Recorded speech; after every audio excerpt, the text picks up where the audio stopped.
The sun cast long shadows across the dusty street of Redemption Creek as the crowd gathered for what was possibly the most despicable auction the Montana Territory had seen in the summer of 1878. Margaret Flynn stood trembling on the makeshift platform, clutching her 6-month-old son, William, to her chest. Her eyes reflected both defiance and terror as the auctioneer prepared to sell them to the highest bidder to settle her late husband's debts. The tension in the air was palpable as Margaret stood there, her chestnut hair falling from beneath her bonnet. The fine layer of trail dust did nothing to hide her natural beauty despite the circumstances. Little William, oblivious to their fate, cooed softly against his mother's worn calico dress. The crowd was a mix of miners, ranchers, and townspeople, some looking away in shame, others calculating what use they might make of a young widow and her baby. Folks, as executor of the late Patrick Flynn's estate, it falls to me to settle his considerable debts, announced Silas Turner, the banker who had orchestrated this horror. Before you stands his widow and child, strong woman good for cooking, cleaning, and whatever else you might need. His suggestive tone made Margaret's stomach turn. Bidding starts at $50 for the pair. Miles Sutton had ridden hard for 3 days, barely stopping to rest his exhausted buckskin stallion. He had received word of the auction from a passing rider who mentioned it with disgust, and something in Miles's gut compelled him to ride to Redemption Creek.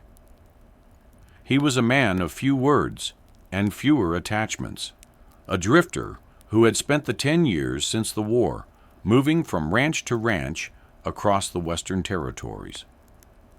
At 32, his face was weathered by sun and hardship, his dark brown hair streaked with early silver at the temples. As the bidding reached $75, Miles urged his horse forward, pushing through the gathered crowd. He arrived just as a burly miner raised the bid to $85, eyeing Margaret in a way that made her clutch her baby tighter. $100, came a gravelly voice from the back. The crowd parted, turning to see Miles atop his discovered horse. His blue eyes were steady beneath the brim of his worn Stetson as he dismounted with fluid grace, despite his obvious exhaustion. "Mister, we're nearly done here," Turner protested. "This gentleman has bid $85. Miles walked toward the platform, each boot fall deliberate in the sudden silence.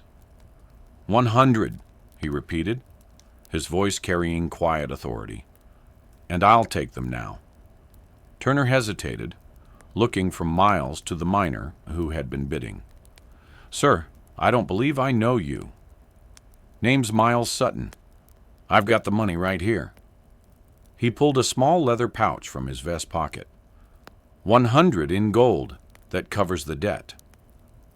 Turner licked his lips nervously. "Well, actually, the debt is $120, Miles interrupted, adding more coins to the pile he had placed on the auctioneer's table.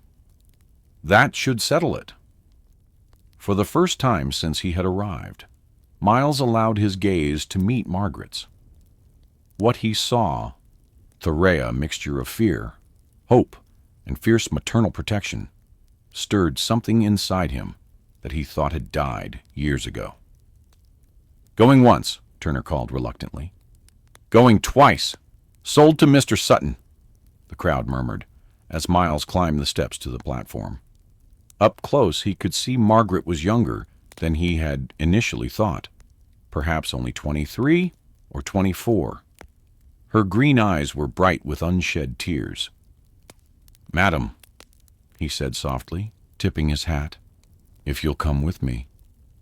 Margaret swallowed hard. "Why?" she whispered, her voice barely audible. "Why would you do this?" Miles glanced around at the dispersing crowd, aware of the many eyes still watching them. "Not here," he said. "I've got a room at the boarding house.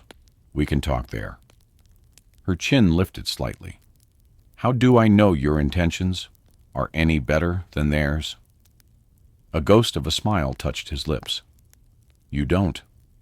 But I give you my word, as a gentleman, that no harm will come to you or your boy under my protection." He hesitated. "I knew your husband." Margaret's eyes widened at this revelation, and after a moment's consideration, she gave a small nod. With as much dignity as she could muster, she allowed Miles to help her down from the platform. He collected his horse's reins and led them both toward the boarding house, acutely aware of the weight of responsibility he had just taken on. Little William began to fuss, and Margaret gently bounced him in her arms. "It's all right, my love," she whispered, though her own uncertainty was evident in her voice. The boarding house was a modest 2-story building with peeling white paint. Mrs. Abernathy, the proprietress, raised her eyebrows when Miles entered with a woman and baby in tow, but said nothing as he requested an additional room for Margaret. "I'm afraid we're full up, Mr. Sutton," Mrs. Abernathy replied. "What with the cattle buyers in town?" Miles nodded, unsurprised by the small town's limitations. "Then I'll take a cot in the storage room. Mrs. Flynn can have my room." Once upstairs, Miles unlocked the door to his small but clean room and stepped aside to let Margaret enter. She hesitated at the threshold, clutching William tighter. "I won't stay," Miles assured her. "I just thought you might want to sit somewhere private while we talk." Margaret nodded and entered immediately, taking stock of the sparse furnishings. Narrow bed, a washstand, and a small table with a single chair. Miles remained by the open door, keeping a respectful distance. "You said you knew Patrick," she began, settling on the edge of the bed. Miles leaned against the doorframe, removing his hat. "We rode together during the war. Lost track of him after. Heard he'd settled out this way." "You fought for the Union?" Miles nodded. "Pennsylvania, 7th Cavalry. Patrick was a good man, a brave soldier." Margaret's eyes filled with tears.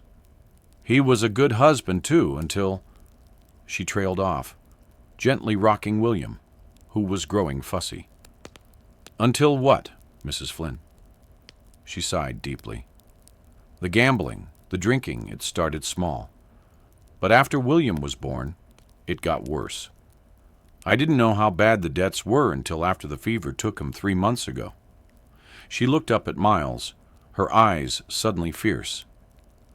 "But he loved us. Whatever his faults, he loved us." Miles nodded, understanding the complexity of the man he had once known. "I believe that. So what happens now, Mr. Sutton? Have I traded one master for another?" The question was blunt, and Miles appreciated her directness. "No, madam. I have a small ranch about 2 days' ride from here. Nothing fancy, but it's peaceful. You and your boy can stay there until you decide what you want to do. I'll help you get on your feet." Margaret studied him suspiciously. "And what do you expect in return?" "Nothing." When she looked skeptical, he added, "I owed Patrick. Consider this payment of that debt. No man does something for nothing, Mr. Sutton." Miles smiled faintly. "Maybe I'm not like most men." He straightened up. "Get some rest, Mrs. Flynn. We'll leave at first light tomorrow, if that suits you." As he turned to leave, Margaret called after him, "Mr. Sutton, thank you. Whatever your reasons, thank you." Miles nodded once and closed the door behind him, leaving Margaret alone with her thoughts and her baby. As he made his way to the storage room where he'd be spending the night, he wondered what had possessed him to take on a widow and her child. He'd spent the last decade avoiding entanglements, moving whenever roots threatened to take hold. Yet something about Margaret Flynn's fierce determination in the face of such humiliation had stirred him. And little William Miles had always had a soft spot for children, though he'd never expected to have any of his own. Perhaps it was simply that no decent man could stand by and watch a woman and child being sold like cattle. Whatever the reason, Miles knew his solitary life had just become considerably more complicated. Dawn broke, with golden light streaming through the small window of Margaret's borrowed room. She had barely slept, alternating between nursing William and wondering about the mysterious cowboy who had purchased them from the auction block. Miles Sutton was a contradiction, rough-edged but gentle-spoken, intimidating in stature, yet careful in his movements. Most puzzling was his claim to want nothing in return for his help. Margaret had learned the hard way that generosity often came with hidden costs. Patrick had been charming and generous during their courtship, showering her with small gifts and grand promises. Only after their marriage did she discover his propensity for gambling away their meager savings and drowning his losses in whiskey. She had loved him still, trying to see the good man beneath the growing addiction, but his death had left her not only heartbroken, but destitute. William stirred in the makeshift crib she had fashioned from a drawer, his tiny fists waving in the air. Margaret lifted him, breathing in his sweet baby scent. "What do you think, my little man?" she whispered. "Can we trust Mr. Sutton?" A soft knock at the door interrupted her musings. She quickly adjusted her dress after feeding William and called, "Come in." Miles entered, already dressed for travel, in a faded blue shirt and dusty denims, his gun belt slung low on his hips. He carried a small bundle. "Mrs. Abernathy sent up some breakfast," he said, placing the bundle on the table and unwrapping it to reveal biscuits, jerky, and a small jar of preserves. "And this." He held up a small tin of condensed milk. She thought the baby might need it on the journey.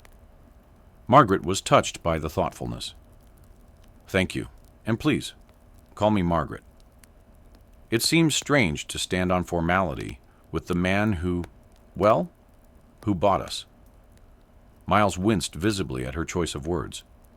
"I didn't buy you, Mrs. Margaret. I paid off a debt that was wrongfully attached to you and your son. There's a difference." She smiled faintly. "Is there? Either way, I'm now obligated to you." "You're not obligated to do anything except what's best for you and William." He nodded toward the baby. "He's a fine-looking boy." "How old?" 6 months next week." She hesitated. "Would you like to hold him?" Miles looked startled by the offer, then uncertain. "I don't have much experience with babies." "It's not difficult," she assured him gently. "Just support his head and bottom." She stood and carefully transferred William into Miles's arms, guiding his hands into position. Miles stood rigidly at first, clearly afraid of hurting the infant, but William simply gazed up at him with curious blue eyes. Gradually, Miles relaxed, a smile softening his weathered features. "Hello there, young man," he said softly. Margaret watched the interaction with interest. There was a gentleness to Miles Sutton that contradicted his rugged exterior. William seemed to sense it too, as he made no protest at being held by the stranger. "We should get moving soon," Miles said, reluctantly handing William back to Margaret. "It's a long ride to the ranch, and I'd like to make good progress before the heat of the day." Margaret nodded. mentally cataloging her few possessions. "I don't have much to pack, just what I could carry when they took our home." Something flashed in Miles's eyes. Anger, perhaps, but he quickly controlled it. "Mrs. Abernathy found some supplies for the baby, and I've arranged for a wagon instead of horseback. Thought it might be easier with the little one." Margaret was touched by his consideration. "Thank you." An hour later, they were heading out of Redemption Creek, Miles driving the small wagon with Margaret and William beside him. Her worldly possessions consisted of 2 dresses, a shawl, William's baby blanket, and a locket containing a lock of her husband's hair. Miles had added supplies from the general store food, diapers for William, and a few practical necessities. As the town receded behind them, Margaret felt both trepidation and relief. She was leaving behind the place where she had known both happiness and devastating loss, heading toward an uncertain future with a man she barely knew.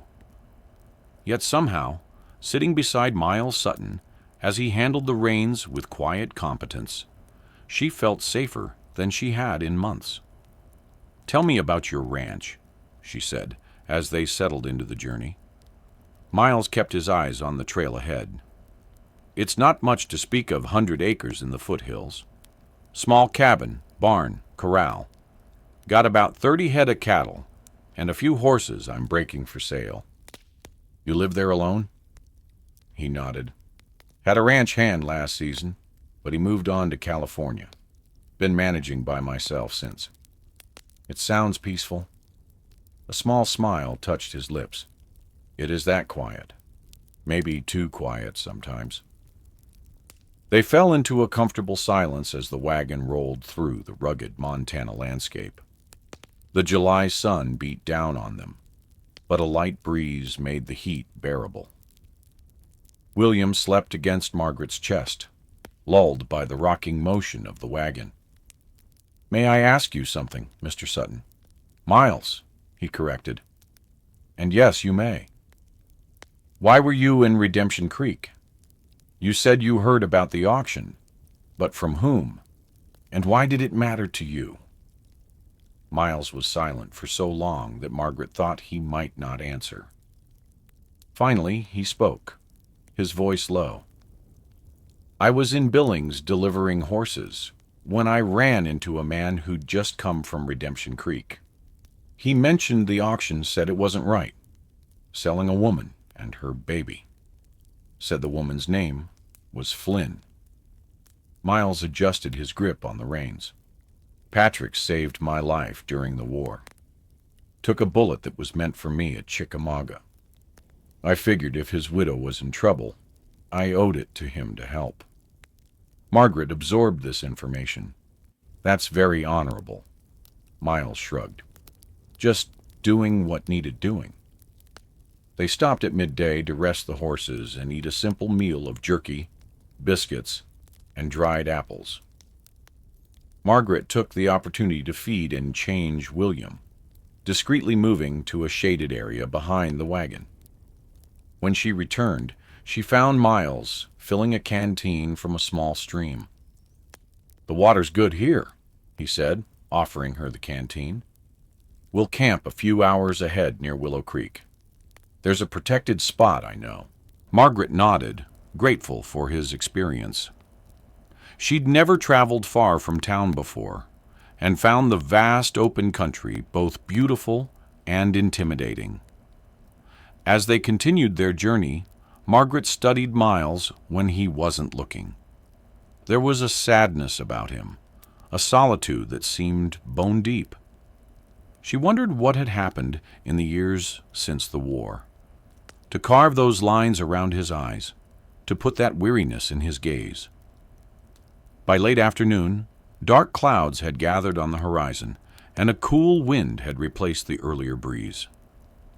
"Storm coming," Miles observed, glancing at the sky. "We might not make it to Willow Creek before it hits." As if confirming his words, a distant rumble of thunder rolled across the plains. William stirred, whimpering softly at the sound. "There's an old line shack about a mile ahead," Miles said. "Not much, but it's solid. We'll shelter there." The rain began just as the small wooden structure came into view, fat drops that quickly became a downpour. Miles urged the horses to a faster pace, pulling up beside the shack just as lightning split the sky. "Wait here," he instructed, jumping down from the wagon. He quickly checked the interior of the shack before returning for Margaret and William. "It's empty, a bit dusty, but dry." He helped Margaret down, then gathered their supplies while she hurried into the shelter with William. The shack was indeed dusty but sound, with a small stone fireplace, a rough wooden table with 2 chairs, and a narrow cot against one wall. Miles brought in their provisions, then went back out into the storm to tend to the horses and secure the wagon. When he returned, he was soaked to the skin, his dark hair plastered to his forehead. "Found some old firewood out back," he said, depositing an armload beside the fireplace. "Should be dry enough." Margaret had spread a blanket on the floor for William, who was contentedly kicking his legs in the air. "Let me help you with that fire," she offered. "You're drenched." Together, they built a small fire that soon cast a warm glow throughout the one-room shack. Outside, the storm-intensified rain lashing against the windows and thunder cracking overhead. Miles removed his wet coat and hung it near the fire to dry, then sat at the table to remove his boots. Margaret busied herself organizing their supplies and preparing a simple supper of beans, jerky, and the last of Mrs. Abernathy's biscuits. "It's not much," she apologized, as she set a plate before him. "It's fine," he assured her. "Better than what I usually manage for myself." They ate in companionable silence, the crackling fire and drumming rain the only sounds besides William's occasional cooing. Margaret found herself relaxing for the first time in months. Despite the primitive conditions, there was something comforting about the small shack, with its warm fire and the solid presence of Miles across the table. After they'd eaten, Miles insisted Margaret take the cot with William, while he would sleep on his bedroll near the fire. As she settled William beside her, wrapping him securely in his blanket, Margaret watched Miles spread his bedroll on the floor. "Thank you," she said softly, "for everything." Miles looked up, his blue eyes reflecting the firelight. "No need for thanks." "Yes, there is. You could have just kept writing. Most men would have." He was quiet for a moment. "Get some sleep, Margaret. We've got another full day of travel tomorrow." Margaret lay awake long after Miles had stretched out on his bedroll, his breathing becoming deep and regular. The storm continued outside, but within the shack all was peaceful. William slept soundly beside her, his tiny hand curled against her arm. For the first time since Patrick's death, Margaret allowed herself to hope for a future that might hold more than mere survival.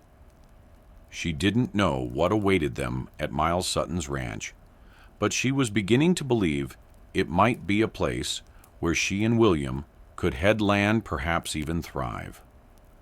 With that thought, she finally drifted into sleep, lulled by the rain and the quiet presence of the enigmatic cowboy, who had, for reasons still not entirely clear to her, decided to save them. The storm passed during the night, leaving behind a washed, clean world glittering with morning sunlight. Margaret awoke to find Miles already up, tending to the horses outside. William was still sleeping peacefully beside her. His cherubic face relaxed in slumber. She quickly freshened up, using the basin of water Miles had left for her, then changed into her second dress, a faded blue calico that had seen better days but was clean and serviceable. By the time Miles returned, she had rekindled the fire and was warming the last of their coffee. "Good morning," she greeted him. "Coffee is almost ready." Miles nodded his thanks, removing his hat as he entered. "Trail's a bit muddy from the rain, but passable. We should reach the ranch by sundown if we make good time." They shared a quick breakfast of hardtack and dried fruit, then packed up their belongings. As Margaret gathered William's things, Miles surprised her by gently lifting the now awake baby. "Good morning, young man," he said. His deep voice softened. "Ready for another day on the trail?" William responded with a happy gurgle, reaching up to grab at Miles's beard-stubbled chin. Miles chuckled warm sound that transformed his usually solemn face. Margaret watched the interaction with a mixture of surprise and pleasure. Patrick had been an indifferent father at best, uncomfortable around William, and quick to leave the room when he cried. Seeing Miles's natural ease with her son was both heartwarming and slightly painful, reminder of what Patrick might have been had he lived to know his son better. They set out under clear blue skies, the wagon wheels occasionally sticking in muddy patches but making steady progress. As the day wore on, the landscape began to change, the flat plains giving way to rolling hills dotted with pine and aspen. By mid-afternoon, mountains were visible in the distance, their peaks still capped with snow despite the summer heat. "That's the northern edge of the Gallatin Range," Miles explained, noticing Margaret's interest.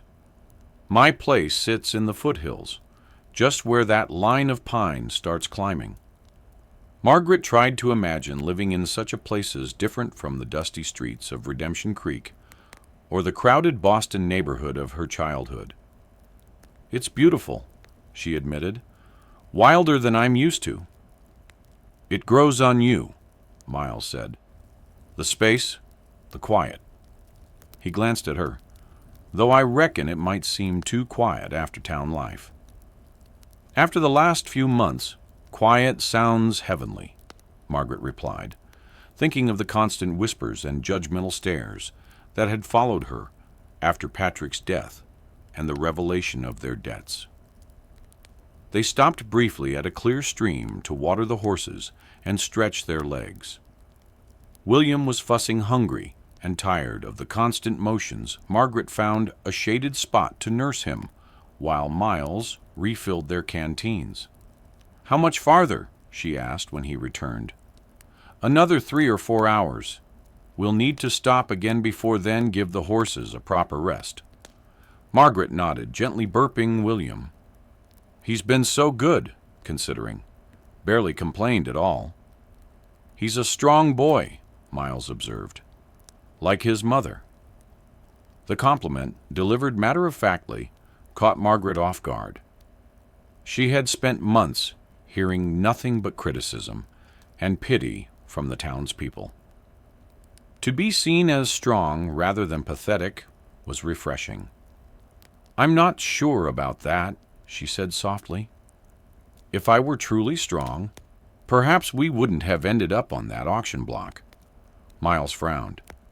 "That wasn't your doing. That was Turner and his ilk taking advantage of a bad situation." "Still, I should have found another way." "What way?" Miles asked. "From what I gathered, they took your home, your possessions. You had a baby to care for, and no family to turn to.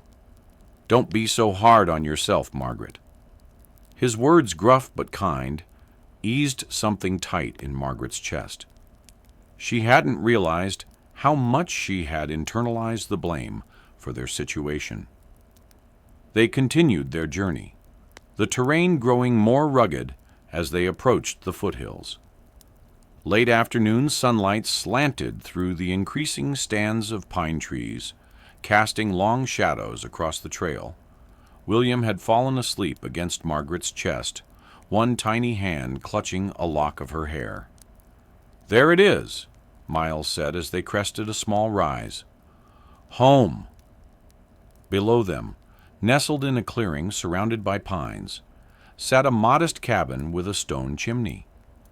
A short distance away stood a barn and corral where several horses grazed. A small creek wound through the property, its banks lined with willows. It was simple, but undeniably beautiful, bathed in the golden light of the setting sun. "Oh," Margaret breathed, "it's lovely." Miles looked pleased at her reaction. "It's not much, but it's peaceful." They made their way down the slope to the cabin.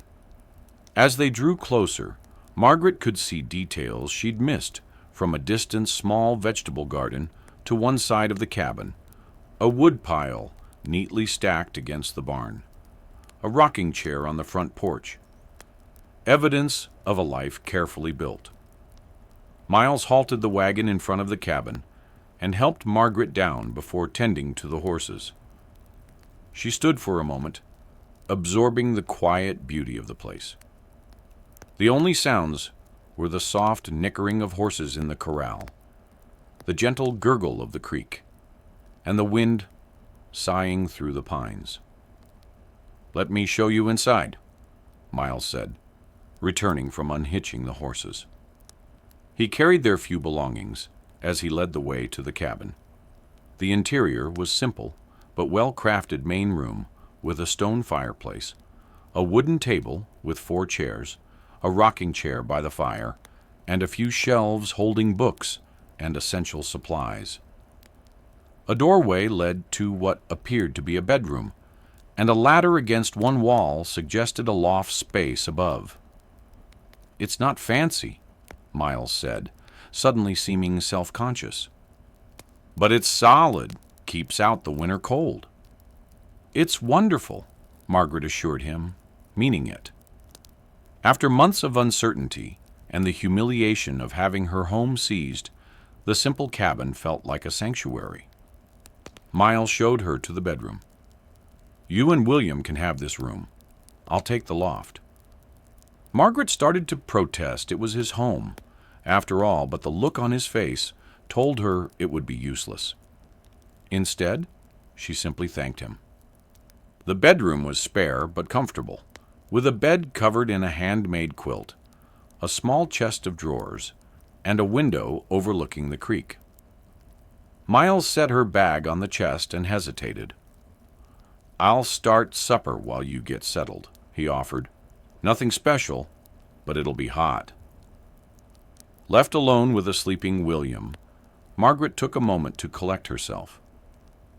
The events of the past few days had been overwhelming, from the horror of the auction block to this unexpected reprieve.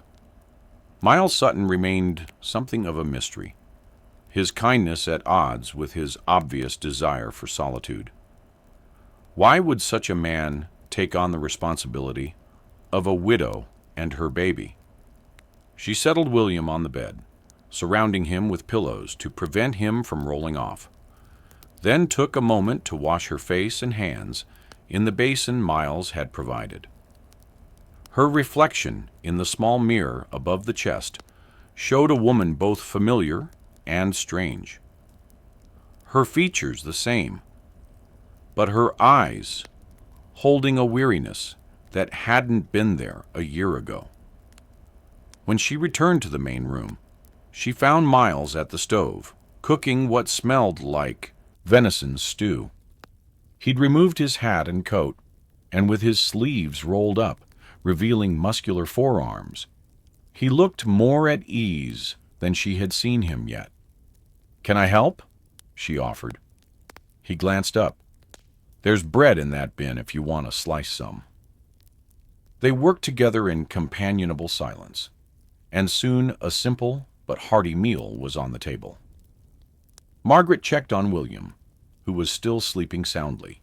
before joining Miles. "He's exhausted from the journey," she explained. "I should probably wake him to eat, but I hate to disturb him when he's sleeping so peacefully." "Let him rest," Miles suggested. "He'll let you know when he's hungry." The stew was surprisingly good rich, with vegetables from Miles's garden and tender venison. Margaret found herself hungrier than she'd realized, accepting a second helping when Miles offered it. "This is delicious," she complimented. "You're quite the cook." A hint of color touched his cheekbones. "When you live alone, you either learn to cook or eat poorly." "How long have you been here?" she asked, curious about the life he'd built. 6 years, he said, breaking off a piece of bread. "Bought the place after drifting for a while after the war. It was barely standing then. The previous owner had let it go to ruin. Spent the first year just making it lovable." "You've done a remarkable job," Margaret said, looking around at the well-constructed cabin. "It feels like a home." Something flickered in Miles's eyes. Pleasure at the compliment, perhaps, or something deeper. "It suits me," he said simply. As they ate, Margaret found herself telling Miles about her life before Patrick, growing up in Boston, the daughter of a schoolteacher, her dreams of becoming a teacher herself before meeting the charming Irish immigrant who would become her husband. Patrick had such plans, she recalled. He was going to strike it rich in the gold fields, then start a business. We were going to have a fine house in town and 6 children. She smiled sadly. "Dreams fade quickly out here, don't they?" Miles nodded, understanding in his eyes. The West has a way of stripping a person down to what's real. Some find that unbearable. Others find it freeing. "And you? Which did you find it?" He considered the question. "Both, at different times. Now, mostly the latter." A cry from the bedroom interrupted their conversation. "Excuse me," Margaret said, rising to tend to William. When she returned with the now-awake baby, Miles had cleared the table and was stoking the fire against the evening chill. William was wide-eyed, taking in the unfamiliar surroundings with infant curiosity. "There's milk cooling by the window," Miles told her. "Fresh this morning before I left. My cow's in the barn. You're welcome to the milk as long as you're here." "Thank you." Margaret settled in the rocking chair, grateful for Miles's thoughtfulness. "This is more than I could have hoped for, you know. When they put us up on that platform..." She swallowed hard, the memory still raw. "I thought William and I were lost." Miles sat across from her, his expression somber in the firelight. No one should have to endure that, especially not Patrick's wife and child. "The debt was real," Margaret admitted. "I'm not disputing that. But the way they went about collecting it..." She shook her head. "As if we were property, not people." "Turner's had it coming for years," Miles said, a hard edge to his voice. "He's ruined more than one family with his schemes." They sat in silence for a while, the only sounds the crackling of the fire and William's soft noises as he explored his new surroundings from the safety of his mother's lap. There was an ease between them that surprised Margaret as if they'd known each other far longer than just 2 days. Eventually, William began to fuss, ready for his evening feeding and bed. Margaret excused herself, returning to the bedroom to nurse him and settle him for the night. When she emerged, she found Miles on the porch, smoking a cigarette and gazing at the stars, now visible in the clear night sky. "He's asleep," she said softly, joining him. "Once he's down, he usually sleeps for several hours. Miles nodded, offering her the rocking chair, while he leaned against the porch railing. The night was cool but pleasant, with a chorus of crickets and the occasional hoot of an owl providing a gentle symphony. "It's so peaceful here," Margaret observed. "I can see why you chose it." Miles tapped the ash from his cigarette. "After the war, I couldn't stand to be around too many people. The noise, the demands. It was suffocating. Out here, a man can breathe." "And a woman?" Margaret asked. "Can she breathe out here too?" Miles looked at her, his expression thoughtful in the dim light spilling from the cabin windows. "I reckon that depends on the woman." Margaret smiled. "I suppose it does." She rocked gently, considering her situation. "I won't be a burden to you, Miles. I can cook, clean, mend. I'm stronger than I look. And once William is a bit older, I'll find a way to make my own living." "There's no rush," Miles said. "You're welcome here as long as you need. I meant what I said I owed Patrick." Margaret studied him. "Was it a significant debt for you to feel such obligation?" Miles was quiet for a long moment. "He did more than take that bullet.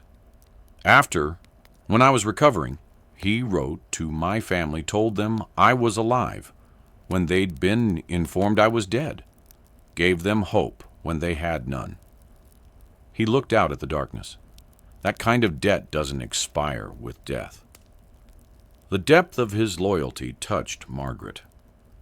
She was beginning to understand that beneath Miles Sutton's reserved exterior was a man of profound principle and honor. "Still," she insisted, "I want to contribute. It's important to me." Miles nodded, respecting her determination. "We'll figure it out." He crushed out his cigarette. "It's getting late, and you've had a long journey. You should rest." Margaret rose, suddenly aware of her exhaustion. "Good night, Miles, and thank you again." "Good night, Margaret." As she made her way back to the bedroom, Margaret was struck by how quickly this place had begun to feel safe. Miles Sutton was still largely unknown to her, yet she trusted him in a way she couldn't fully explain. Perhaps it was simply that after months of facing hostility and judgment in Redemption Creek, his quiet kindness felt like salvation. Whatever the reason, as she lay beside William in the comfortable bed, listening to the gentle sounds of the ranch at night, Margaret felt something she hadn't experienced in a very long time: hope. The days fell into a gentle rhythm at the Sutton Ranch. Margaret, accustomed to running a household, quickly took over the domestic duties, cooking meals that were far more palatable than Miles's bachelor fare, and keeping the cabin clean and orderly.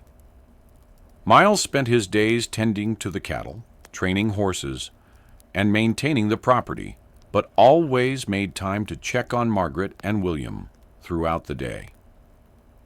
William thrived in the clean mountain air, growing stronger and more alert with each passing day. He had begun to pull himself up, eager to explore his new surroundings, and Miles had constructed a simple wooden playpen to keep him safe when Margaret needed her hands free for chores.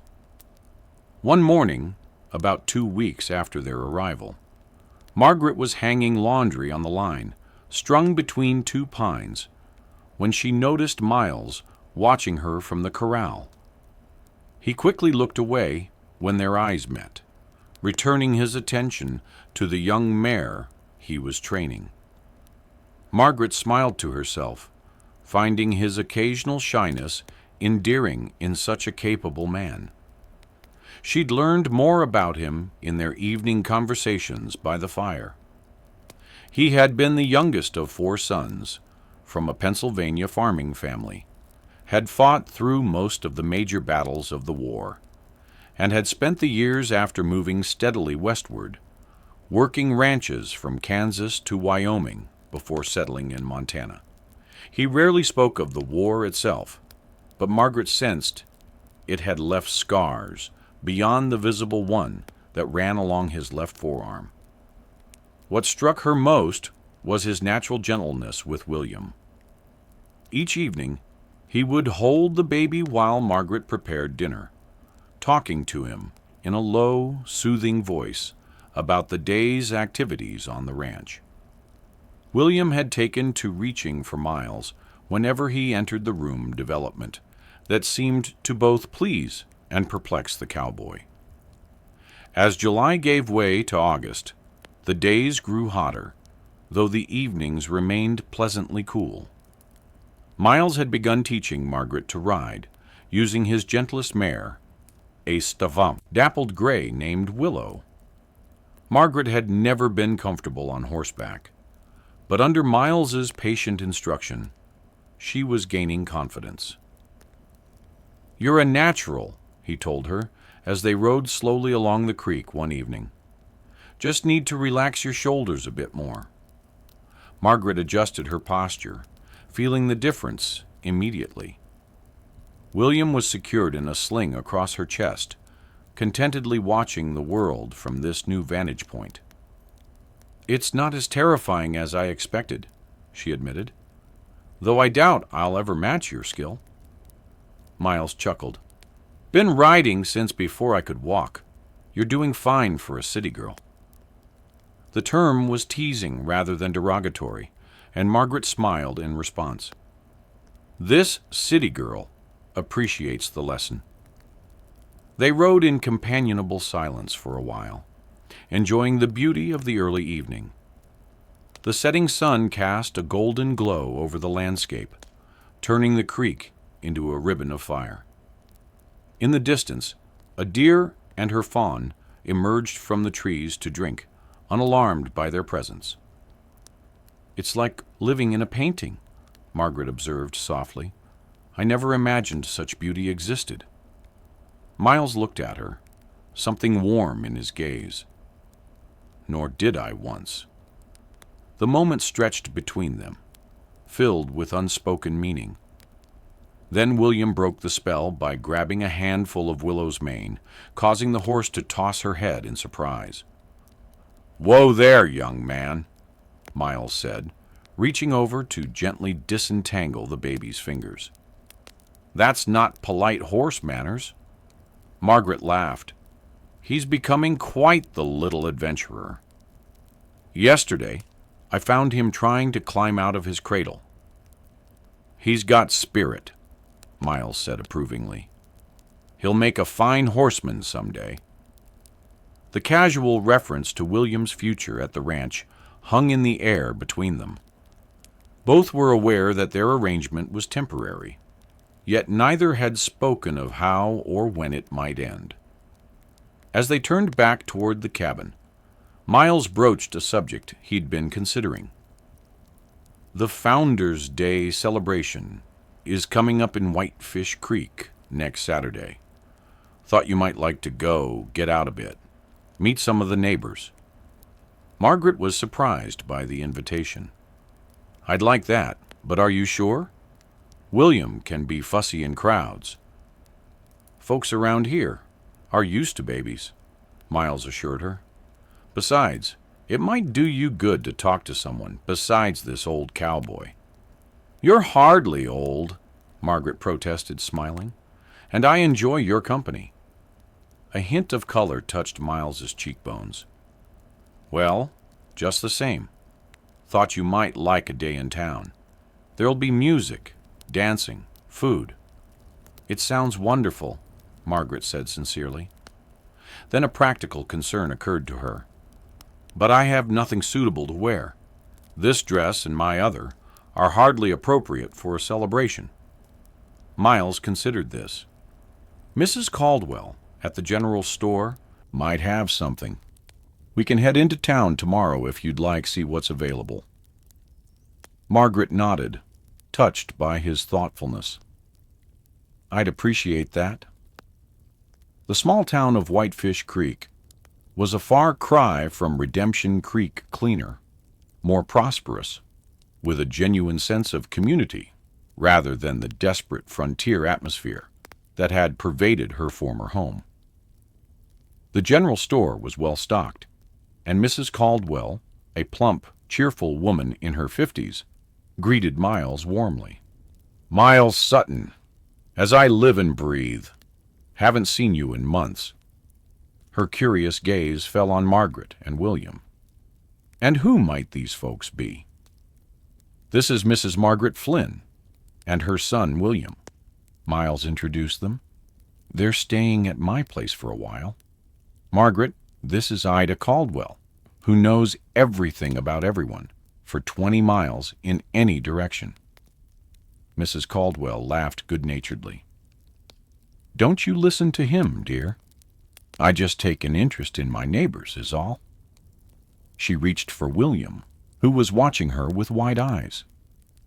"May I?"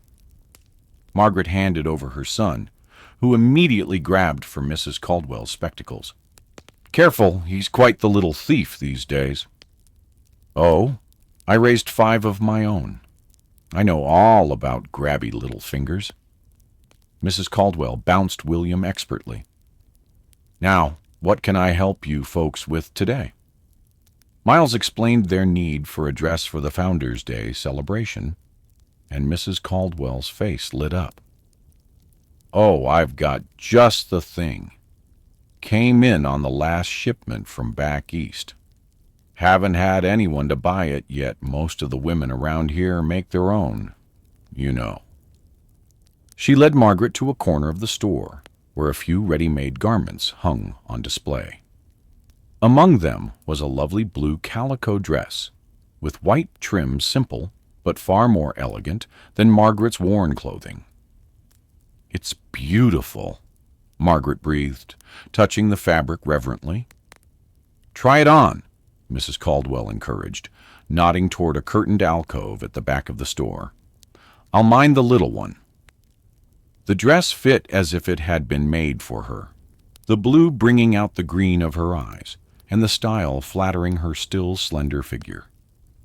When she emerged from behind the curtain, both Mrs. Caldwell and Miles stared.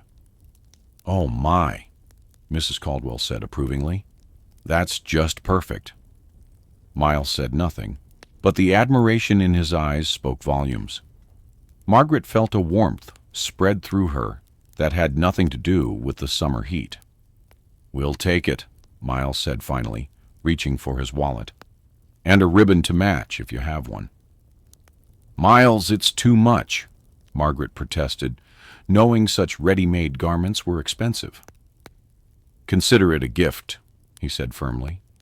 "You've more than earned it with all the work you've done at the ranch."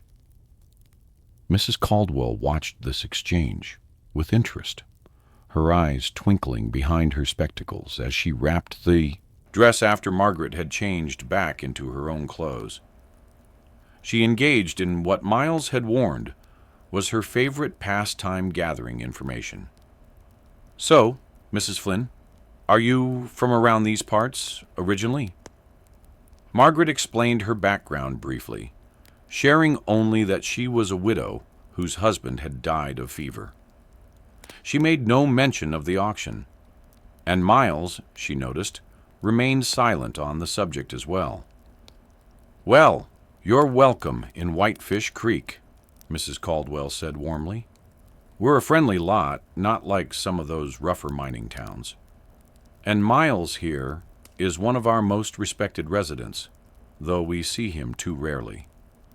Miles looked uncomfortable with the praise. "Just busy with the ranch, Ida." "Too busy for your own good," she chided gently. "Man needs more than work and horses for company."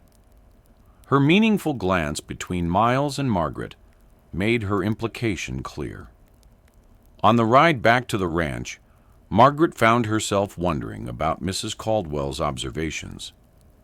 Had there been others before her whom Miles might have courted? The thought provoked an unexpected twinge of jealousy that she quickly suppressed. Miles had been nothing but kind and honorable. His past was his own business. "Mrs. Caldwell seems nice," she commented as they followed the now familiar trail home. Miles nodded. "Salt of the earth. Bit nosy, but means well.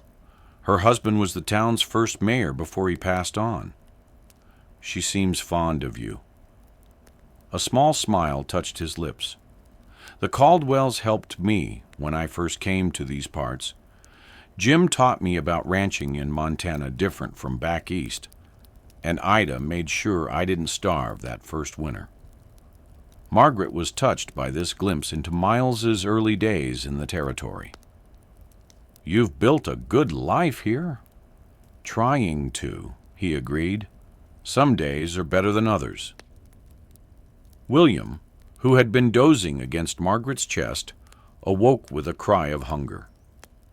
Miles immediately guided the wagon to a shady spot beneath a large cottonwood. "We can stop here for a bit," he offered. "Let you tend to him in privacy." Margaret was continually moved by his consideration. Patrick, for all his charm, had never shown such awareness of her needs, or William's. As she nursed her son in the shade of the tree, she found herself comparing the two men more and more often, usually to Patrick's disadvantage. It wasn't fair, she knew. Patrick had been young, caught up in his dreams of striking it rich. He had loved her in his way, and she had no doubt he would have loved William had he lived to know him better. But Miles's steady presence, his quiet strength, and unwavering support were showing her what a partnership could truly be. The thought was unsettling. She was a widow of less than a year, dependent on Miles's charity. Any feelings beyond gratitude and friendship were inappropriate and potentially disastrous. Yet she couldn't deny the warmth that filled her when he smiled at Hero, the sense of rightness she felt moving about his cabin as if it were her own. As they continued their journey home, William now content and babbling happily, Margaret resolved to guard her heart more carefully. Miles had offered them sanctuary, not courtship. She would do well to remember the difference. Founder's Day in Whitefish Creek was everything Miles had promised joyful celebration, bringing together families from throughout the surrounding countryside. The town square was decorated with bunting and lanterns. Tables laden with food lined one side, and a platform had been erected for the musicians, who were already playing lively tunes when Miles, Margaret, and William arrived. Margaret felt a flutter of nervousness as they approached the gathering. She hadn't been in such a social situation since before Patrick's death, and never in a community where she was a stranger. But Miles's steady presence beside her was reassuring, as was William's weight in her arms, grounding her in the present. "Miles Sutton," called a booming voice. A tall man with an impressive mustache strode toward them, hand extended. "Thought you might not make it this year." "Wouldn't miss it, Sheriff," Miles replied, shaking the man's hand. "Margaret, this is Sheriff Tom Dawson. Tom, Mrs. Margaret Flynn, and her son William." The sheriff tipped his hat to Margaret. "Ma'am, pleasure to meet you. Fine-looking boy you have there." "Thank you, Sheriff," Margaret replied, relaxing slightly at his friendly manner. "Miles bringing you around means you must be special," the sheriff continued with a wink. "Man hardly socializes unless forced at gunpoint." Miles looked embarrassed. "Don't listen to him, Margaret. Tom exaggerates." "Do I now?" The sheriff laughed. "When was the last time you attended a social, Miles?" "Christmas of '76. "I've been busy," Miles defended himself, though without heat. "Too busy for living, if you ask me," Sheriff Dawson replied good-naturedly. "But seems you're making up for lost time now." He tipped his hat again. "Mrs. Flynn, Hope you enjoy our little celebration. Excuse me, duty calls. As the sheriff moved off to break up a minor dispute at the refreshment table, Miles guided Margaret toward the gathering. Sorry about that, he murmured. Tom's a good man, but lacks what my mother would call discretion. Margaret smiled. I like him. He seems to care about you. Most folks around here look out for each other, Miles explained. Nature of things in country this wild. They made their way through the crowd, Miles introducing Margaret to what seemed like half the county. Each greeting was friendly, though Margaret noticed curious glances and a few raised eyebrows at her presence with the normally solitary rancher. Mrs. Caldwell appeared, claiming William for a cuddle, while insisting that Margaret and Miles join the dancing. Margaret hesitated, but Miles surprised her by offering his hand. Might as well give them something real to talk about, he said with a rare grin. If you're willing. Margaret placed her hand in his, feeling a frisson of awareness at the contact. I'd be delighted, though I warn you, I'm out of practice. Makes two of us, Miles admitted, as he led her to where couples were forming lines for a Virginia reel. Despite their protestations of rustiness, they moved well together. Miles was surprisingly graceful for such a tall man, and Margaret found herself laughing as they twirled and stepped in time to the fiddle music. When the dance ended, they were both slightly breathless, and Margaret was aware of the warmth of Miles's hand at her waist. Not bad for a couple of recluses, she teased. Something shifted in Miles's eyes' warmth, an openness she hadn't seen before. Not bad at all. The moment was interrupted by the arrival of a young woman who addressed Miles with obvious familiarity. Miles Sutton dancing? The world must be ending.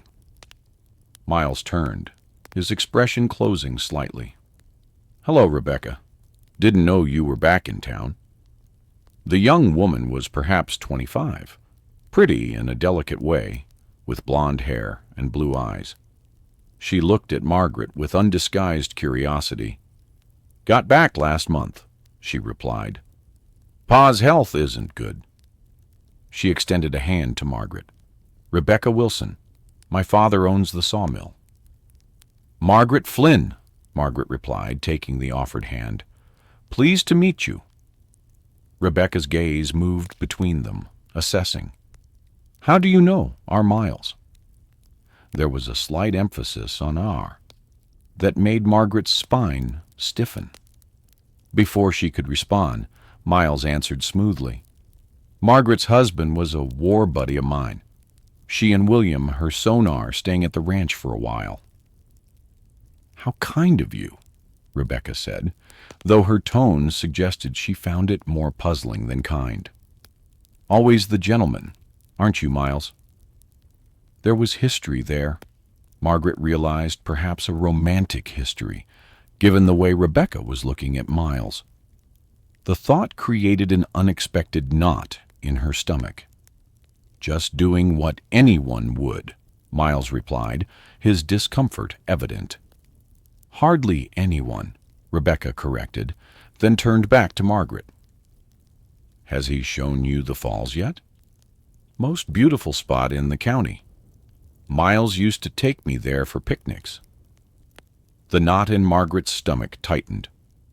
We've been rather busy at the ranch, she said, keeping her tone neutral.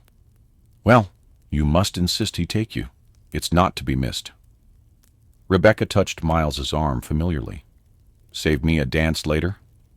Miles nodded, though without enthusiasm, if you like. As Rebecca moved away, Miles let out a slow breath. Old friend? Margaret asked, aiming for casual and not entirely succeeding.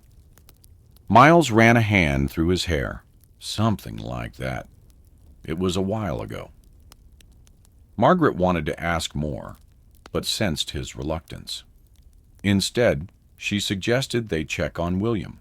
who was now surrounded by a group of admiring women, with Mrs. Caldwell proudly showing him off.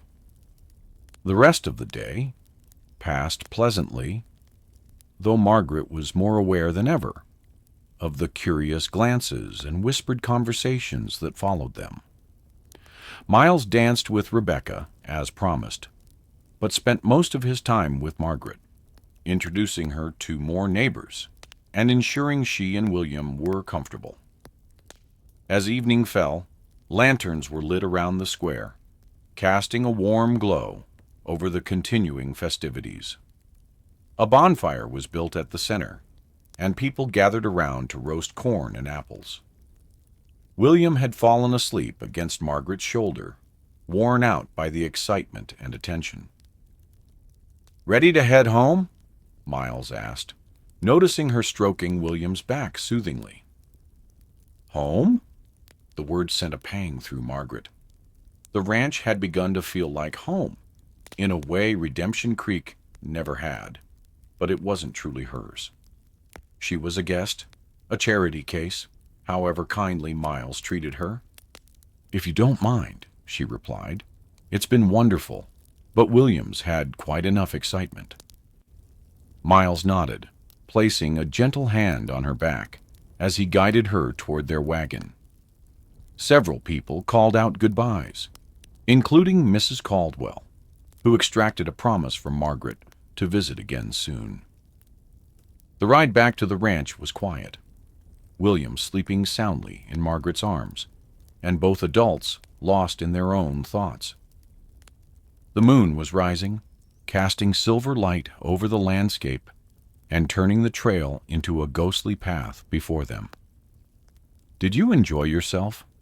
Miles asked finally, breaking the comfortable silence. "Very much," Margaret assured him. Everyone was so welcoming. Miles glanced at her. "Even Rebecca?" Margaret hesitated. "She seemed interested in you." A soft laugh escaped him. "Not in the way you think? Rebecca and I courted briefly 2 years ago. It didn't work out." "May I ask why?" The question slipped out before Margaret could stop it. "I'm sorry. That's far too personal." "It's all right," Miles said. "Nothing dramatic. She wanted a husband who'd move to town, take over her father's business. I'm not a town man, never will be." Margaret absorbed this information. "She's very pretty." "Yes," Miles agreed simply. Then, after a pause, "But not for me." The words hung between them, laden with meaning neither was quite ready to acknowledge. Margaret found herself wondering what kind of woman would be for Miles Sutton, and whether she could ever be that woman. As the wagon crested the final hill before the ranch, the cabin came into view, a single lantern burning in the window, where Miles had left it lit for their return. It looked welcoming, peaceful, everything a home should be. "Thank you for today," Margaret said softly. "For the dress, the dancing, all of it." Miles's profile was strong in the moonlight as he guided the horses down the slope. "No need for thanks. I enjoyed it more than I expected to, truth be told." When they reached the cabin, Miles helped Margaret down, his hands strong and sure at her waist. For a moment they stood close, William sleeping between them, the night quiet except for the soft nickering of horses and the distant call of an owl. "Margaret," Miles began, his voice low and uncertain. But whatever he might have said was interrupted by William stirring and letting out a small cry. The moment broke, and Margaret stepped back, adjusting her hold on her son. "I should get him to bed," she said, her voice not quite steady. "Good night, Miles." "Good night," he replied, watching as she made her way into the cabin. As Margaret settled William in his cradle, she was acutely aware of the sound of Miles caring for the horses outside. Her feelings for him were growing stronger each day, developing into something far more complex than gratitude. But she was still a widow, still dependent on his charity, still uncertain of her future. She couldn't afford to mistake kindness for courtship, or to risk the sanctuary they had found by reaching for something more. Yet, as she readied herself for bed, Margaret couldn't help remembering the way Miles had looked at her as they danced, or the warmth of his hand at her waist in the moonlight. For the first time since Patrick's death, she allowed herself to imagine a future that included not just security for herself and William, but also happiness, perhaps even love. September brought cooler temperatures and subtle changes to the rhythm of life at the Sutton Ranch. Miles spent long days preparing for winter, repairing fences, stocking firewood, and ensuring the barn was weathertight. Margaret took charge of preserving the garden's final harvest, filling the root cellar with jars of vegetables and fruits. William continued to thrive, now pulling himself up on furniture and babbling constantly. His first tooth had appeared, much to Margaret's relief, after several fussy nights. Miles had carved him wooden toys, a horse, a bear, and a simple wagon, which William dragged across the cabin floor with delighted concentration. The dynamic between Miles and Margaret had shifted subtly since the Founders' Day celebration. There was a new awareness between them, evident in the way Miles's hand would linger when passing her a dish at dinner, or how Margaret would catch herself watching him as he worked in the yard. Neither spoke of it directly, but it hung in the air between them. A possibility neither was quite ready to name. One crisp morning, Miles announced he needed to ride to the north pasture to check on a section of fence before the first snow. "Should be back by sundown," he told Margaret as he finished his breakfast. "Nothing to worry about." Margaret nodded, already planning the day's tasks. "Be careful, the weather's changing." Miles smiled at her concern. "Always am." He hesitated, then added, "Thought maybe tomorrow we could ride up to the falls. Weather should hold, and it's pretty this time of year with the leaves turning." Margaret remembered Rebecca's words at the celebration, "The falls you used to visit with Rebecca." Miles looked slightly uncomfortable. It doesn't belong to anyone. It's just a beautiful spot." Understanding his discomfort, Margaret smiled. "I'd love to see it. William would enjoy the adventure." Relief crossed Miles's face. "Good. We'll make a day of it." He rose, donning his hat and coat. "See you this evening." As the day progressed, Margaret found herself looking forward to the promised outing with unexpected excitement. She prepared a stew for dinner, letting it simmer slowly so it would be ready whenever Miles returned, and baked bread to accompany it. But as afternoon stretched into evening and the light began to fade without any sign of Miles, Margaret grew concerned. She fed William and put him down for the night, then took to pacing by the window, watching the trail for any sign of movement. When full darkness fell and Miles still hadn't returned, Margaret's concern deepened into worry. It wasn't like him to be late without sending word. What if he'd been injured?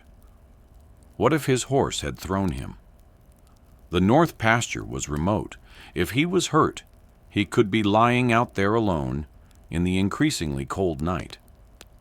By 9 o'clock, Margaret had made a decision. She couldn't leave William alone to search, but she couldn't simply wait and hope either. Bundling the sleeping baby securely, she carried him to the barn, where she saddled Willow, the mare. Miles had been teaching her to ride. It was a struggle. She'd never saddled a horse alone before, but determination drove her. With William secured against her chest in a sling and a lantern in one hand, Margaret set out toward the north pasture, following the trail Miles had described that morning.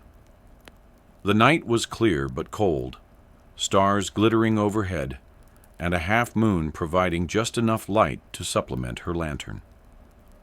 "Please, be all right," she whispered, uncertain whether she was addressing her prayer to God or directly to Miles. She had ridden perhaps 2 miles when Willow suddenly nickered, ears pricking forward. A moment later, Margaret heard an answering nicker and saw the glow of another lantern approaching through the trees. "Margaret!" Miles's voice called, a mixture of surprise and alarm.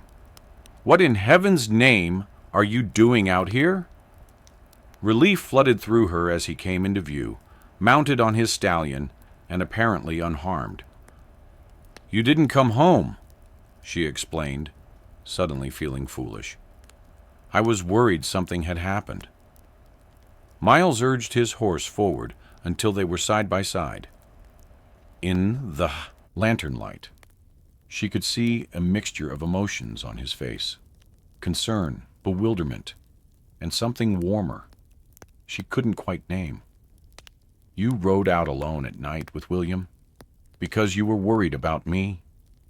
His voice held a note of wonder. Margaret lifted her chin slightly. "Yes, was that wrong?" Miles shook his head slowly. "No, not wrong, just, unexpected." He reached across to touch William's sleeping form gently. "Is he all right?" "He's fine, sleeping through his first rescue mission." A smile touched Miles's lips. "I'm sorry I worried you. The fence was worse than I thought, took longer to repair. Then one of the horses got loose. Had to round him up. Should have sent word." "Are you all right?" Margaret asked, scanning him for injuries. "Right as rain. Just tired and hungry." His expression softened. "No one's worried about me in a long time, Margaret. It's nice." The simple admission touched her deeply. "Well, get used to it," she said lightly. "As long as William and I are at the ranch, you'll have someone waiting for you to come home." Something shifted in Miles's gaze at her words. He reached across the space between their horses and took her gloved hand in his. "Margaret!" But whatever he might have said was interrupted by William stirring in his sling, disturbed by their voices. Miles squeezed her hand once, then released it. "Let's get you both home," he said. "It's too cold for the little one to be out." They rode side by side in companionable silence, the moment suspended between them. Margaret was acutely aware of Miles beside her, solid and reassuring in the darkness. Whatever had been about to transpire between them would have to wait. But she sensed a turning point had been reached. Back at the ranch, Miles insisted on taking William while Margaret dismounted, then carried the still sleeping baby into the cabin while she unsaddled Willow. When she joined them inside, she found Miles had stoked the fire and was warming his hands by the flames, his expression thoughtful. "The stew's still warm," Margaret offered, moving to the stove. "You must be hungry." Miles turned to face her. "Margaret, what you did tonight was brave. Foolish, maybe, but brave riding out alone at night." "I couldn't just wait here, not knowing if you were hurt," she explained simply. Miles crossed the room to stand before her. "No one's ever done anything like that for me before." Then they didn't care enough. Miles's hand came up to touch her cheek, his calloused fingers gentle against her skin. "I don't think I knew what it meant to have someone care until you and William came into my life." Margaret's heart quickened at his touch, at the warmth in his blue eyes. "Miles!" He hesitated, then slowly, giving her every chance to pull away, leaned down and pressed his lips to hers in a kiss so tender it brought tears to her eyes. It was brief, almost questioning, and when he drew back, his expression was uncertain. "I've wanted to do that since Founder's Day," he admitted softly. "Maybe before." Margaret reached up to touch his face, feeling the slight roughness of his evening beard beneath her fingers. "I've wanted you to." Relief and happiness transformed his features. He drew her into his arms, holding her close, his cheek resting against her hair. They stood that way for a long moment, content just to be in each other's embrace.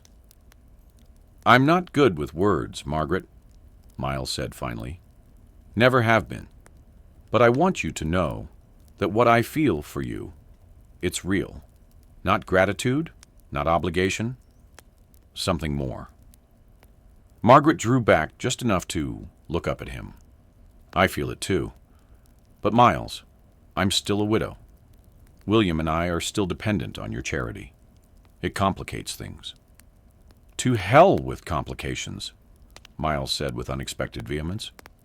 "I've spent 10 years alone, keeping my distance from everyone. Then you and William show up, and suddenly this place feels like a home, not just somewhere I hang my hat." He took her hands in his. "I'm not asking for promises, Margaret, just a chance for us to see where this might lead." The sincerity in his eyes, the earnestness in his voice, melted the last of Margaret's reservations. "Yes," she whispered, "yes, I'd like that very much." Miles's smile was radiant as he bent to kiss her again, this time with more confidence. Margaret responded in kind, allowing herself to enjoy the warmth and strength of him, the gentle pressure of his lips against hers, the sense of rightness that enveloped them both. When they finally parted, Miles rested his forehead against hers. "I should eat that stew before it goes cold," he murmured, "and you should get some rest. It's been a long night." Margaret nodded, though she was reluctant to break the moment. "Tomorrow's adventure to the falls is still on?" "Absolutely," Miles confirmed, "though perhaps with less drama than tonight's excursion." Margaret laughed softly. "One can hope." As she readied herself for bed, checking on William, who continued to sleep peacefully, Margaret felt a lightness she hadn't experienced in years. The future still held uncertainties, but for the first time since Patrick's death, she was looking forward to it, with anticipation rather than dread. And if the way Miles had looked at her and held her was any indication, that future might be brighter than she had ever dared to hope. The falls were even more beautiful than Margaret had imagined, cascade of crystal clear water tumbling down a series of rocky ledges into a pool surrounded by aspens now turned golden with autumn. The sound of rushing water filled the air, creating a peaceful backdrop to their picnic on the grassy bank. William was enthralled by his surroundings. Crawling energetically across the blanket Miles had spread and trying to grab at anything within reach. Miles had fashioned a small fishing line and was showing the baby how to hold it, though William was more interested in trying to eat the stick than learning to fish. "He'll get the hang of it in a few years," Miles laughed, gently removing the stick from William's mouth for the third time. Margaret watched them together, her heart full. The change in Miles since their kiss the previous night was subtle but unmistakable new openness, a lightness to his manner that made him seem younger. He had been attentive all day, helping her with William, ensuring she was comfortable on the ride up, small gestures that spoke volumes. "Penny, for your thoughts," Miles said, noticing her watching them. Margaret smiled. "I was just thinking how natural you are with him. You'd make a wonderful father." The words slipped out before she could consider their implications, and she felt heat rise to her cheeks. But Miles didn't seem taken aback. "I hope to have that chance someday," he said simply, his gaze steady on hers. The moment was charged with meaning. Margaret looked away first, overwhelmed by the direction her thoughts were taking. It was too soon, too complicated. Yet she couldn't deny the rightness she felt sitting here with Miles and Williams, if they were already a family. "Tell me about the ranch in winter," she said, changing the subject to safer ground. "Is it very harsh?" Miles accepted the shift in conversation gracefully. "It can be. Snow gets deep. Temperatures drop below zero sometimes. But the cabin's solid, and we've got plenty of firewood stacked. The cattle know how to find shelter in the worst of it." "And you? Do you go into town much in winter?" "Less than in summer," he replied. "Roads can get impassable. Christmas at the Caldwells is about the only social obligation I keep." He looked at her. "But this winter will be different with you and William there." Margaret nodded, considering the months ahead. "I've never experienced a Montana winter.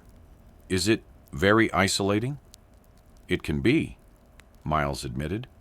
"But there's a beauty to it.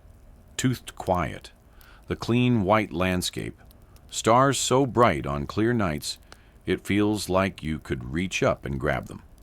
He hesitated.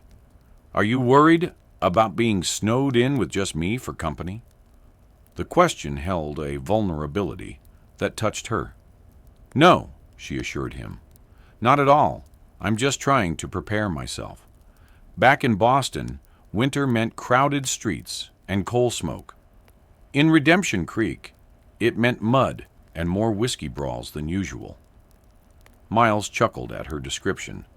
"Well, I can promise you clean air and peace here, though I can't guarantee William won't get cabin fever." "We'll manage," Margaret said confidently. "He's an adaptable little soul." As if to prove her point, William chose that moment to abandon the fishing stick and crawl, determinedly, toward the edge of the blanket, drawn by a butterfly fluttering nearby. Miles scooped him up before he could reach the damp grass. "Whoa there, partner," he said, settling the baby on his lap. "Let's not go swimming just yet." William protested briefly, then became distracted by Miles's watch chain, which he proceeded to examine with intense concentration. Miles smiled down at him, then glanced up to find Margaret watching them with an expression that made his heart skip. "What?" he asked softly. "Just you," she replied. "The way you are with him, the way you look right now." Miles's expression softened. "Happy because I am, Margaret. Happier than I've been in longer than I can remember." The simple honesty of his words moved her deeply. Setting aside her caution, Margaret moved closer until she was beside him on the blanket, their shoulders touching. Miles shifted William, so he sat between them, then tentatively put his arm around Margaret's waist. They sat that way for a long while, watching the play of light on the falling water, listening to William's contented babbling, simply being together, without the need for words. It was a perfect moment, one Margaret knew she would treasure, regardless of what the future held. Eventually, William's eyelids began to droop, the excitement of the day catching up with him.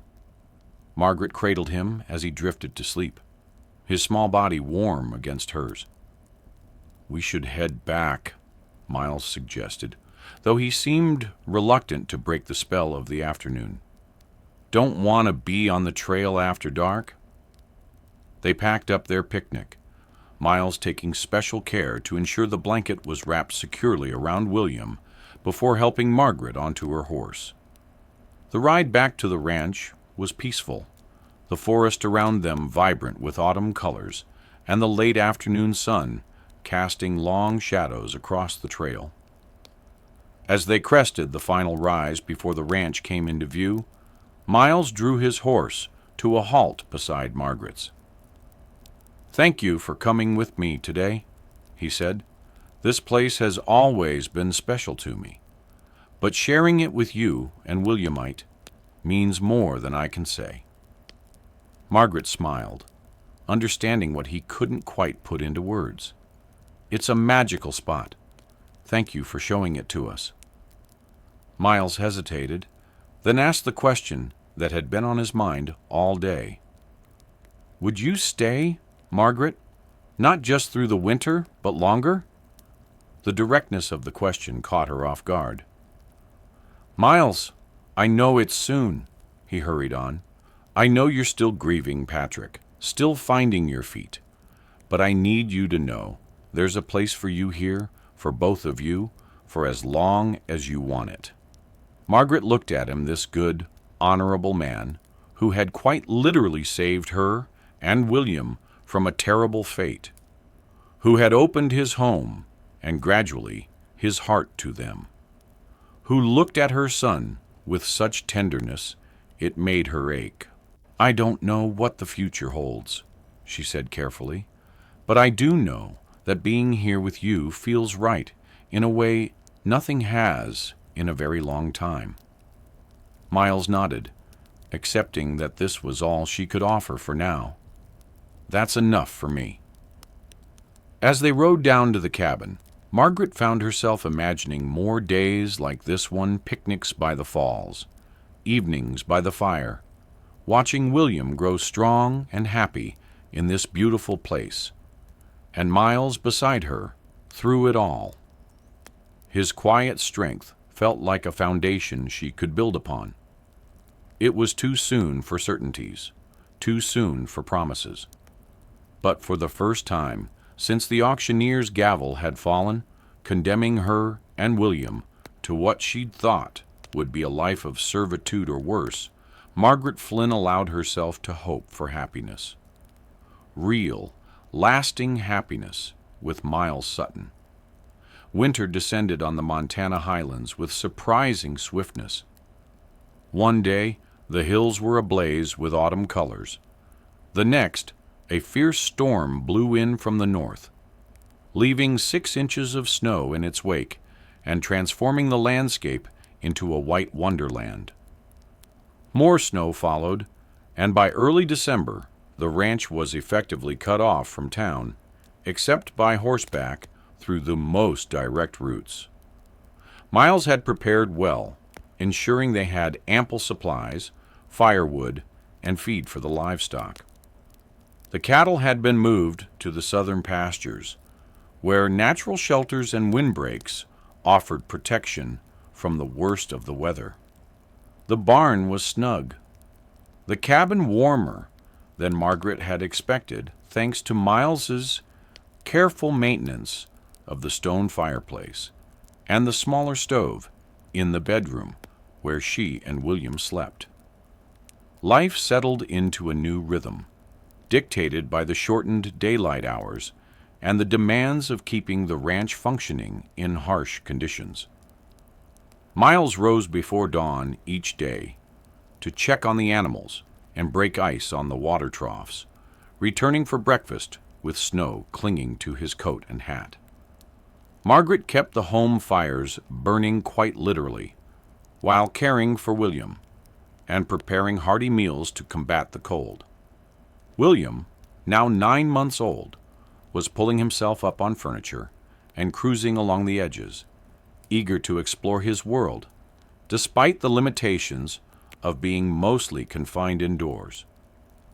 Miles had set up a small pen for him near the fireplace, where he could play safely while Margaret worked, though both adults found themselves constantly retrieving toys thrown enthusiastically beyond its boundaries.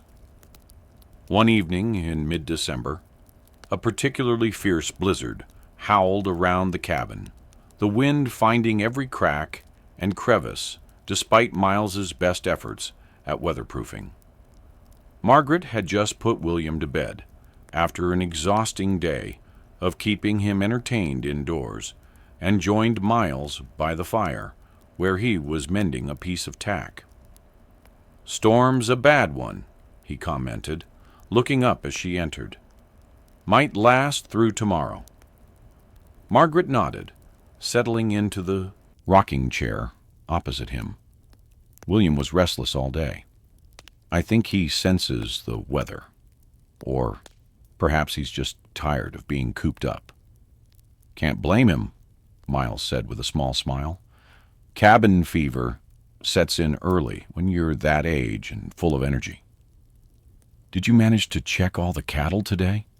Margaret asked, noticing the lines of fatigue around his eyes. Miles nodded. "They're hunkered down in the south draw. Should be fine."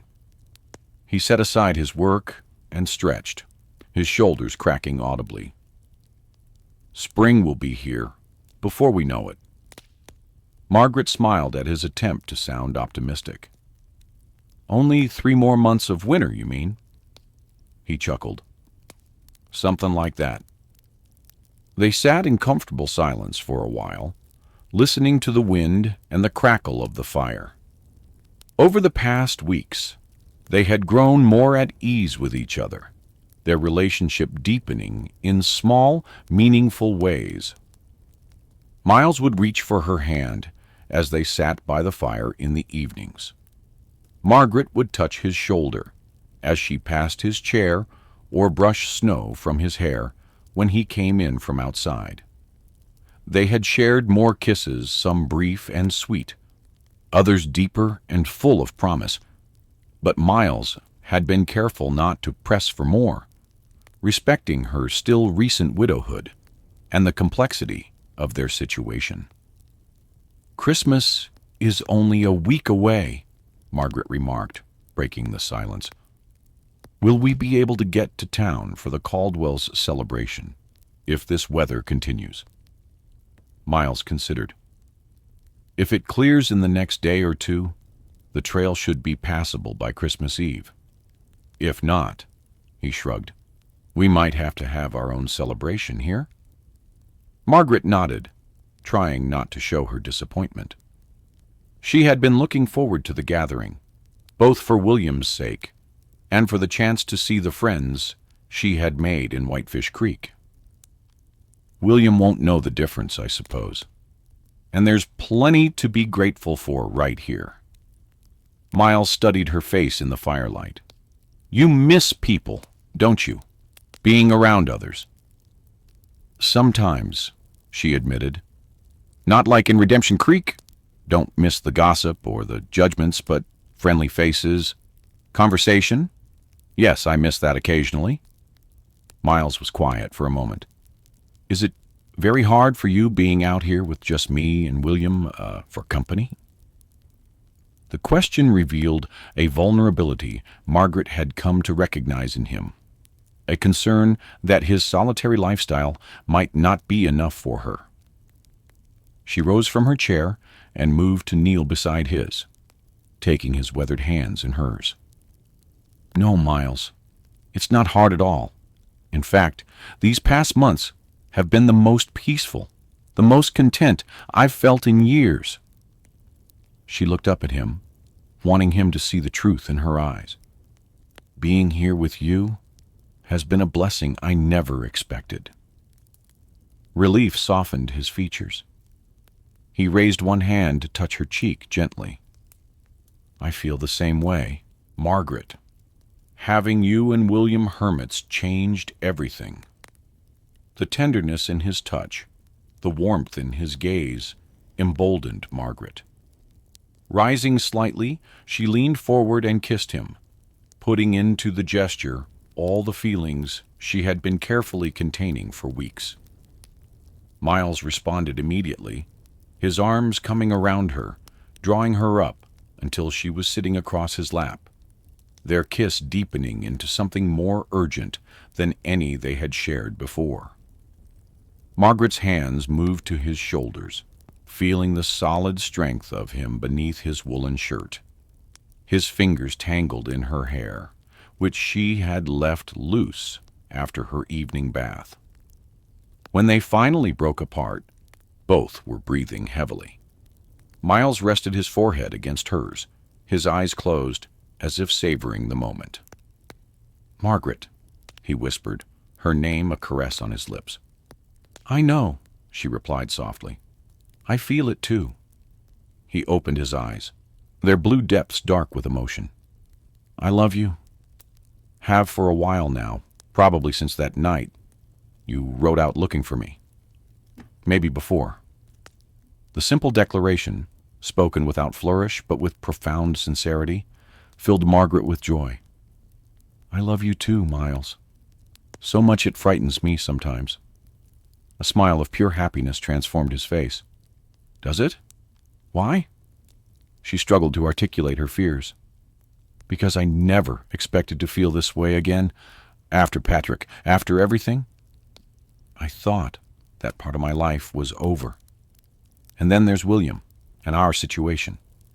Miles silenced her with a gentle finger against her lips. "Margaret Flynn, I love you. I love William as if he were my own son. Nothing else matters to me except that you both are safe and happy." He took a deep breath. "I want to build a life with you. A real life, not this temporary arrangement we've been pretending is enough." Margaret's heart raced at his words. "What are you saying, Miles?" He shifted slightly, reaching into his pocket and withdrawing a small object. "I've been carrying this around for weeks, waiting for the right moment." He opened his palm to reveal a simple gold band with a small diamond. "It was my mother's. I'd be honored if you'd wear it." Margaret stared at the ring, then at Miles's face, hardly daring to believe what was happening. "Miles, are you asking? Margaret Flynn, will you marry me? Be my wife. Let me be a father to William. Make this ranch a true home for all of us." Tears filled Margaret's eyes as happiness welled up within her. "Yes," she whispered. "Yes, Miles Sutton, I will marry you." With hands that trembled slightly, Miles slipped the ring onto her finger. It fit as if it had been made for her. He kissed her again, kiss filled with promise and passion, and a future suddenly crystal clear before them. When they separated, Margaret remained in his embrace, her head resting against his shoulder. "When?" she asked simply. Miles considered. "Spring would be practical easier for folks to travel to the wedding. But I'd marry you tomorrow if we could get to town." Margaret smiled against his shirt. "Spring sounds perfect. The snow will be gone. Flowers blooming, new beginning." "A new beginning," Miles echoed, his voice rich with contentment. "For all of us." They sat together by the fire as the blizzard raged outside, talking of plans and dreams of a future that neither had imagined possible just months before. Miles spoke of expanding the ranch, building a larger bedroom for William as he grew, perhaps adding more rooms if their family expanded. "Would you want that?" he asked tentatively. "More children?" Margaret's heart swelled at the hope in his voice. "I would very much. William should have brothers and sisters to grow up with." Miles's arms tightened around her. "I never thought I'd have a family of my own. After the war, after everything I saw and did, I didn't think I deserved one." Margaret raised her head to look at him. "Oh, Miles, if anyone deserves happiness, it's you. You're the most honorable, the kindest man I've ever known." He kissed her again, gently this time. "Thank you for seeing something in me worth loving. Thank you for saving us that day in Redemption Creek," she replied, "for giving us a home when we had none." "Best thing I ever did," Miles said with absolute conviction, "riding into that auction. might have looked like charity to others, but it was the most selfish thing I've ever done. I saved myself that day, Margaret. You and William saved me from a life of loneliness I hadn't even fully acknowledged until you showed me what I was missing." The profound gratitude in his voice moved Margaret deeply. She had never considered that she and William might have given Miles as much as he had given them. The realization balanced their relationship in a way that felt right and true. As the evening grew late, they reluctantly parted Miles to his loft and Margaret to the bedroom she shared with William. But there was a new understanding between them, a commitment that went beyond the ring now gleaming on Margaret's finger. Come spring, they would be a true family, in name as well as in heart. And that knowledge made the howling winter storm outside seem like nothing more than a passing inconvenience on the road to their shared future.